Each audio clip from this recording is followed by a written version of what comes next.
Alam nyo, ilang araw na pinupunan ni Senator Tolentino itong backlog ng plaka ng motorsiklo.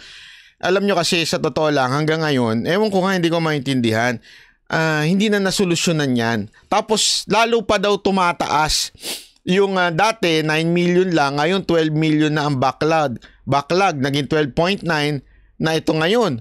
Isipin nyo, bakit, ano ba talaga problema? Ba't alam mo sa Lazada, pwede kang umorder niyan. Buti pa yung mga nagbebenta sa Lazada, meron silang machine. Itong gobyerno natin, wala. Ano ba yon? Pinahihirapan nyo ba ang tao para kumita yung mga LTO? Ano ba yan? O sabi nga ni Senator Tolentino, baka next year, 15 million na yan, 16 million, hanggang umabot na ng 31 million yan sa pagkatas ng 6 na taon.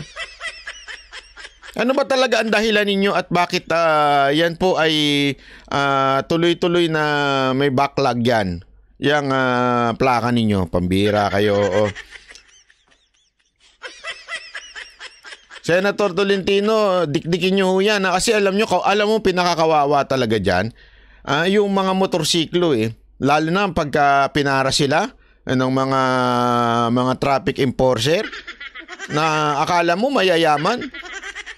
Hindi, bakit gano'n naman ang banat mo? Banat ba? Kasi parang ano yung mga yan galit na galit sila. Pasensya na, tawagan ko ng pansin ng mga traffic enforcer at saka ilang mga HPG dyan. Galit na galit sila sa mga mayayaman kasi daw nangaalipusta, ganyan-ganyan. Pero sila naman, ang pinapara nila lagi, yung mga may hirap din.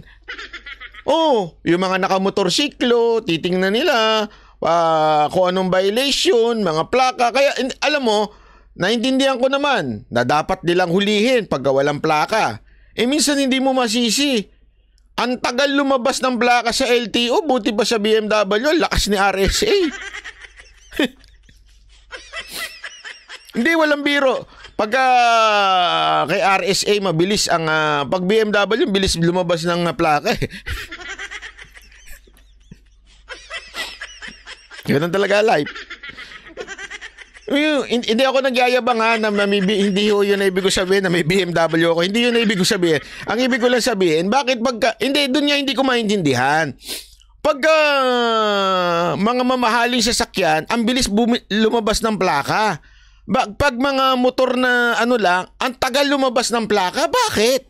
Ano pinagkaiba nun? Lagay? Hindi ba ho?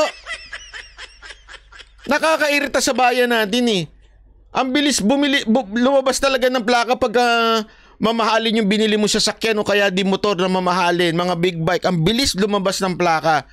Pero pag yung mga underbone, grabe ho sa tagal. Anong problema?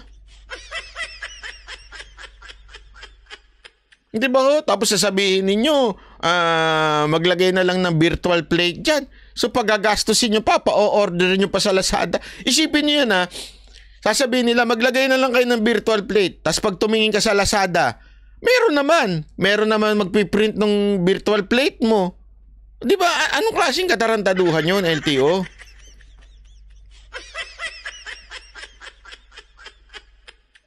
Sana ho, Senator Tolentino, talagang idikdik nyo po yan. Bantayan nyo po yung LTO na yan. Yung LTO natin parang paurong ng paurong Dati umaayos na yung LTO mula nung pinasok ni Guadis yan Tapos napalitan na. Ganun pa rin. Paurong pa rin ng paurong. Di ba? Asa na? Kamusta na yung yung papel nyong lisensya? Ganun pa rin ba? Pambira kayo, oo.